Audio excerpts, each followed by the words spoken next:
Assalamualaikum warahmatullahi ta'ala wabarakatuh. Alhamdulillah wa syukurillah wassalatu wassalamu ala rasulillah Muhammad ibni Abdillah wa ala alihi wa sahbihi wa mawalah. La hawla wa la quwata illa billah. Dalam kesempatan kali ini, supaya teman-teman tidak menyalahkan yang pro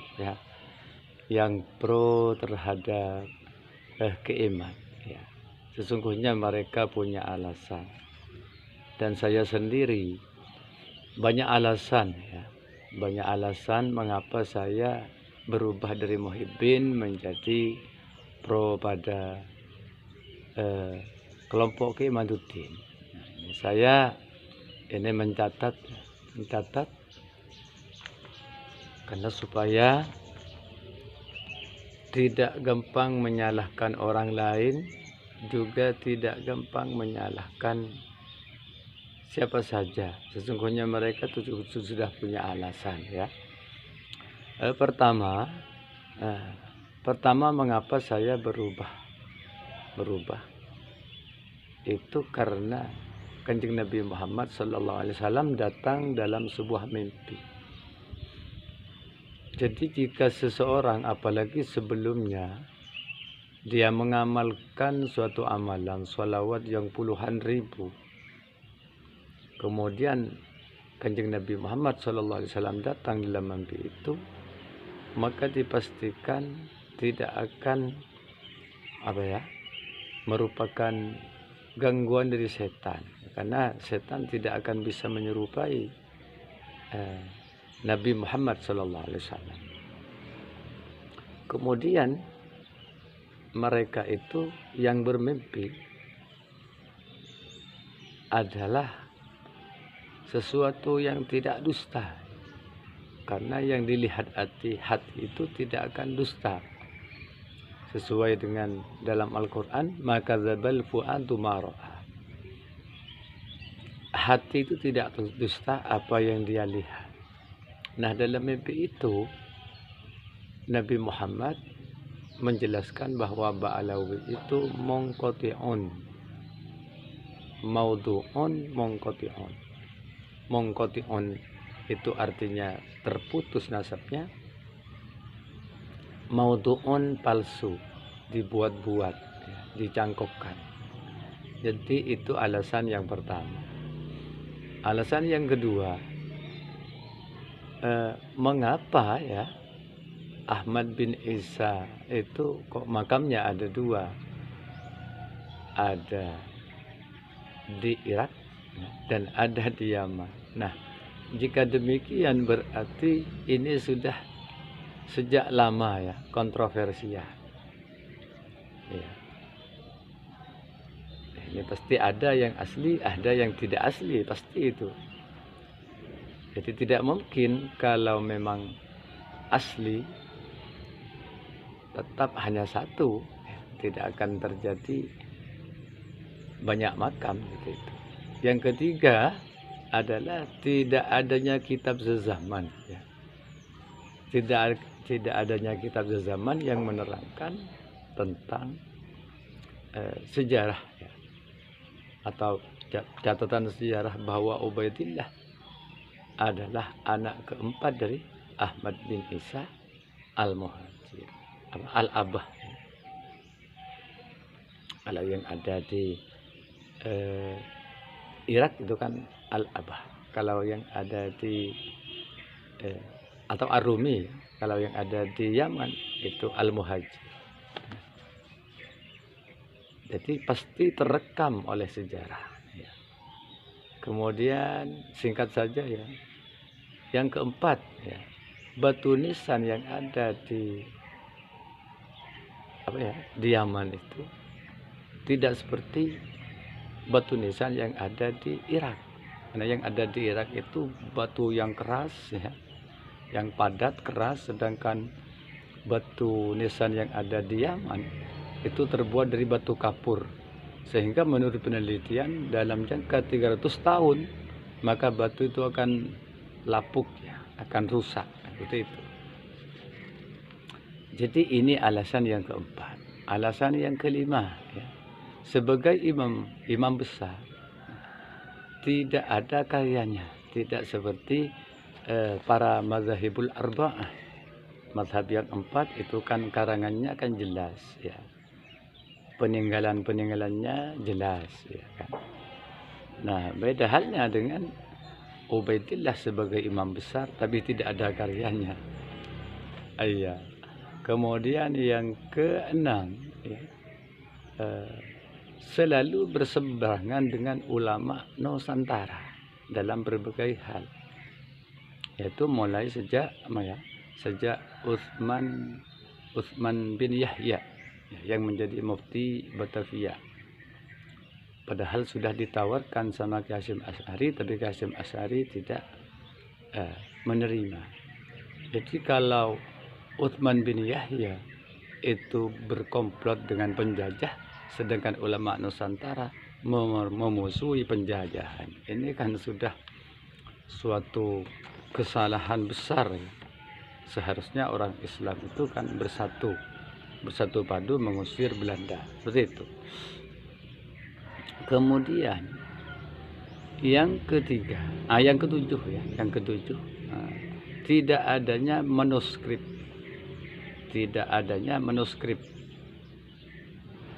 asli, yang ada cuma palsu. Jadi manuskrip yang dikantongi oleh Ba'alawi itu ternyata setelah dicek, setelah diteliti, ya, ternyata bukan kertas yang kuno tapi kertas manila. Seakan-akan kelihatannya menurut keterangan Ki Imad itu kuno. Ternyata setelah ditelusuri, dicek, ternyata bisa terkelupas. Kertasnya pakai kertas manila katanya. Jadi kan sudah tidak asli itu kan, ya, sudah tidak asli.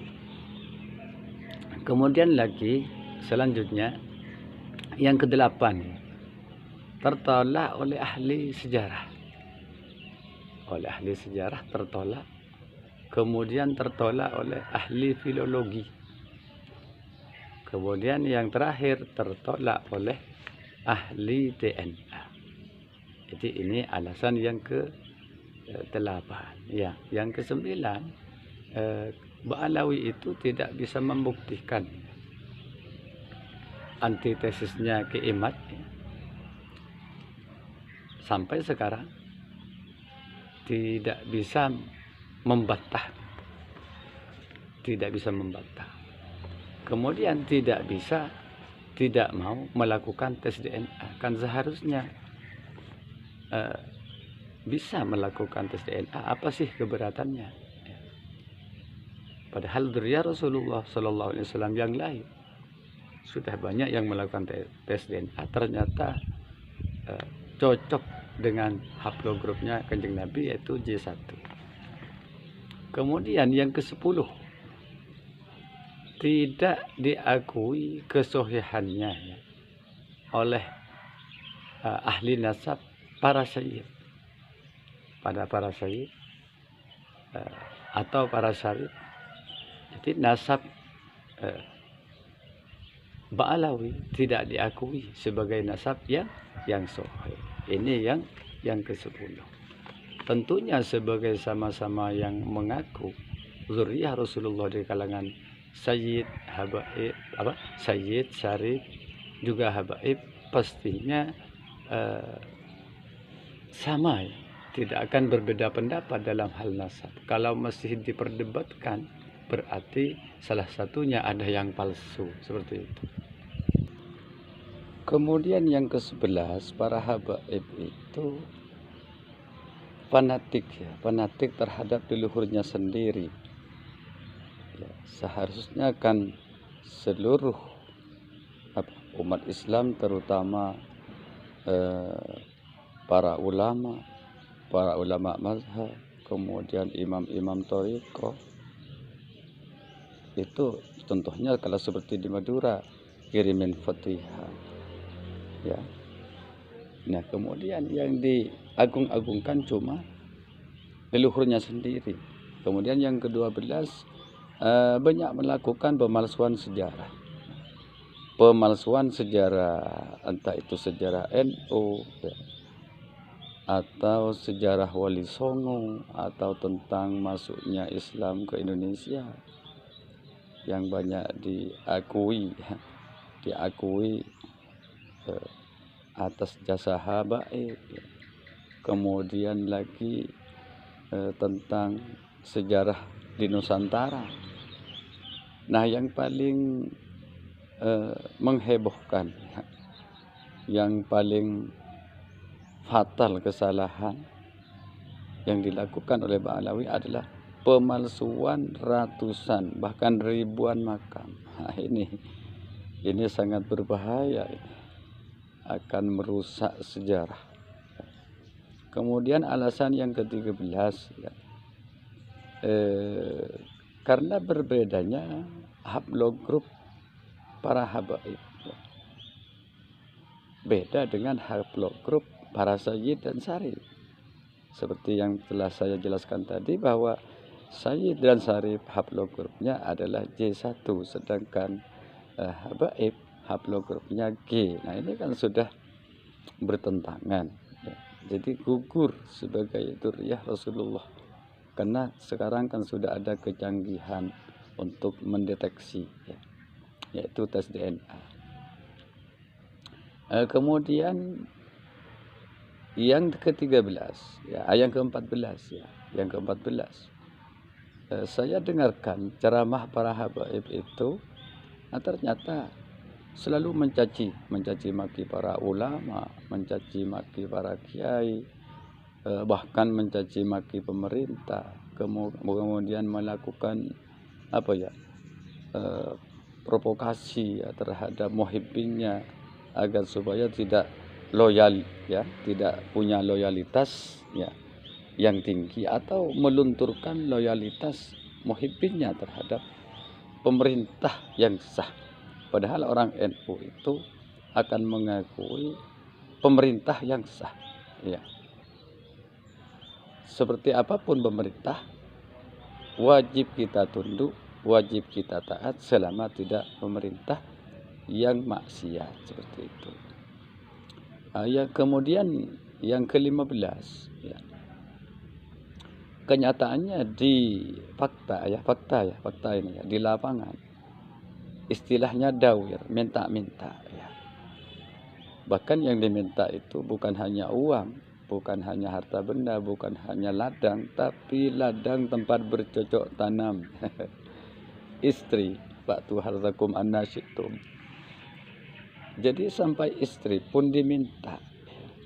Padahal sangat tercela ya, minta-minta itu sangat tercela. Dalam Al-Qur'an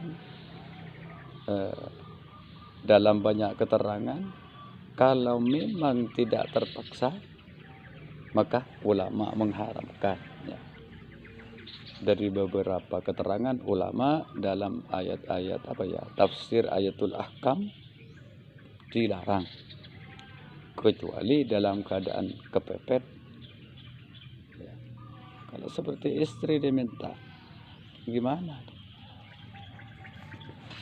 Jadi banyak alasan saya tidak mendukung para habaib ya.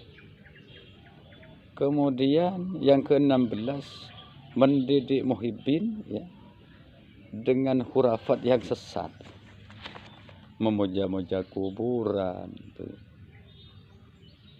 Banyak ya doktrin-doktrin yang sesat, ngarang-ngarang dongeng yang tidak logis, tidak masuk akal, bahkan bertentangan dengan syariah, seperti itu. Sudah tinggal 3 lagi nih ya, 4 lagi. Kemudian yang ke-17, telah menodai jatman. Apa jatman itu? Jatman adalah Jam'iyah Thariqah Mu'tabarah An-Nahdiyah ya, dengan mengaku menjadi mursyid Thariqah Syadziliyah, padahal menurut keterangan dari dzurriyyah seorang mursyid tidak pernah menjadikan atau membaiat atau menugaskan pada Habib Lutfi sebagai mursyid thariqah Syadziliyah, tidak pernah. Nah, kemudian juga mengangkat pengganti Abah Anom atau Ki Haji Ahmad Sohibul Wafa Tajul Arifin bin Abdullah Al-Mubarak, ya, Tasikmalaya, Jawa Barat. Itu kan mursyid thariqah Qadir Naqsyabandiyah. Kemudian oleh Habib Lutfi bin Yahya, Abah Aos diangkat sebagai pengganti, ya. Padahal itu adalah bukan dari Abah Anom atau Ki Ahmad Sohibul Wafa Tajul Arifin, dan masih belum waktunya untuk mengangkat mursyid baru di thariqah Qadiriyah Naqsyabandiyah. Ternyata ini sudah memberanikan diri untuk mengangkat mursyid, sehingga yang terjadi di bawah maka perpecahan, ada thariqah Qadiriyah Naqsyabandiyah versi Abah Aos, ada versi Abah Anom, seperti itu. Yang ke-18, ya, telah membohongi umat Islam, ya, atau dunia muslim terutama di Indonesia selama 550 tahun, selama 5 abad lebih. Selama 5 abad lebih umat Islam telah dibohongi dengan memalsukan, menyangkutkan nasabnya kepada Kanjeng Nabi. Yang ke-19, ya, akhlaknya sangat bertolak belakang dengan dzurriyyah Nabi yang asli, yaitu para sayyid dan para syarif. Kalau para sayyid dan para syarif, karena memang dia adalah asli keturunan Kanjeng Nabi, kelihatannya di samping alim, ya, juga berakhlakul karimah, meniru datuknya. Kemudian yang terakhir, ya, banyak berbeda dengan aswaja NU, ya, seperti kirim Fatihah kalau orang NU kan biasanya terhadap Syekh Abdul Qadir Al-Jilani. Kemudian kalau para habaib pada datuknya saja. Kemudian kalau sholawatan tidak pakai bersenji tapi pakai simtud duror. Ternyata setelah diselidiki, simtud duror itu dikarang oleh Ba'alawi, sedangkan Al-Barzanji dikarang oleh para sayyid dan para syarif, seperti itu. Nah, ini kan sudah menunjukkan fanatik, ya, fanatisme terhadap leluhurnya. Ya, mungkin hanya ini saja, ya, yang bisa saya sampaikan. Ini hasil dari ngecek kabar, karena dalam Al-Quran itu kan memang diperintahkan, ya.